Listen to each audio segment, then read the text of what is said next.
मित्रों, विंध्य कल्पना में आपका स्वागत है। आप सबको जय श्री कृष्ण और पुराण पुरुषोत्तम परमात्मा श्री कृष्ण के चरणों में अनंत कोटि प्रणाम। मित्रों, गीता का ज्ञान सभी वर्ण के लिए आवश्यक है और सभी उम्र के लोगों के लिए, चाहे वह बच्चे हों, युवा हों या बूढ़े हों, सभी के लिए नितांत आवश्यक है। उसमें भी युवा पीढ़ी के लिए सर्वाधिक आवश्यक है। आइए चलते हैं अध्याय 2 गीता श्लोक 31 पर। स्वधर्मपि चावेक्ष्य न विकम्पितुमर्हसि धर्म्याब्धियुद्धाक्षेयो अन्यक्षत्रियस्य न विद्यते। कुछ संस्कृत शब्दों के अर्थ। स्वधर्मम यानी अपने धर्म को, अपि यानी भी, चा यानी निसंदेह, अवेक्ष्य यानी विचार करके, विकम्पितुम यानी संकोच करने के लिए, अर्हसि यानी तुम योग्य हो, धर्म्यात् यानी धर्म के लिए, युद्धात् यानी युद्ध करने की अपेक्षा, श्रेयः यानी श्रेष्ठ साधन, अन्यत यानी कोई, क्षत्रियस्य यानी क्षत्रिय का, विद्यते यानी है। अर्थात श्री कृष्ण अर्जुन से कहते हैं, क्षत्रिय होने के नाते अपने विशिष्ट धर्म का विचार करते हुए तुम्हें जानना चाहिए कि धर्म के लिए युद्ध करने से बढ़कर तुम्हारे लिए अन्य कोई कार्य नहीं है। अतः तुम्हें संकोच करने की कोई आवश्यकता नहीं है। इस श्लोक का यही अर्थ है। आगे और समझते हैं। सामाजिक व्यवस्था के 4 वर्णों में द्वितीय वर्ण उत्तम शासन के लिए है और क्षत्रिय कहलाता है। छत का अर्थ है चोट खाया हुआ। जो क्षति से रक्षा करे वह क्षत्रिय कहलाता है। क्षत्रियों को वन में आखेट करने का प्रशिक्षण दिया जाता है। क्षत्रिय जंगल में जाकर शेर को ललकारता और उससे आमने सामने अपनी तलवार से लड़ता है। शेर की मृत्यु होने पर उसकी राजसी ढंग से अंत्येष्टि की जाती थी। आज भी जयपुर रियासत के क्षत्रिय राजा इस प्रथा का पालन करते हैं।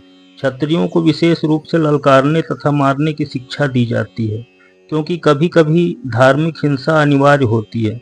इसलिए क्षत्रियों को सीधे संन्यास आश्रम ग्रहण करने का विधान नहीं है। राजनीति में अहिंसा कूटनीतिक चाल हो सकती है, किंतु यह कभी भी कारण या सिद्धांत नहीं रही। धार्मिक संहिताओं में उल्लेख मिलता है, आहवेषु मिथो अन्योन्यम जिंघासन्तो महीक्षितः युद्धमानाः परम शक्त्या स्वर्गम यात् परं मुखाः यज्ञेषु पशवो ब्रह्मन् हन्यन्ते सततं द्विजैः संस्कृताः किल मंत्रैश्च ते अपि स्वर्गमं वाप्नुवन्।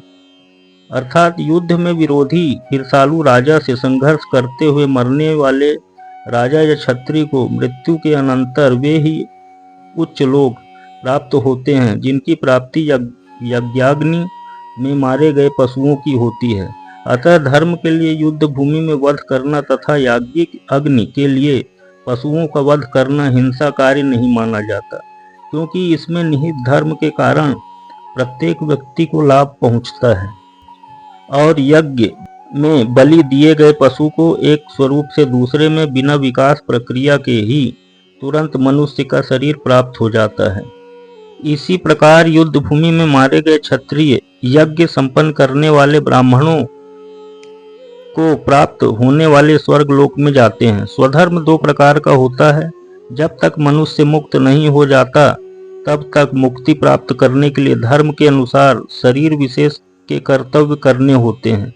जब वह मुक्त हो जाता है तो उसका विशेष कर्तव्य वह स्वधर्म आध्यात्मिक हो जाता है और देहात्म बुद्धि में नहीं रहता। जब तक देहात्म बुद्धि, तब तक ब्राह्मणों तथा क्षत्रियों के लिए स्वधर्म पालन अनिवार्य होता है।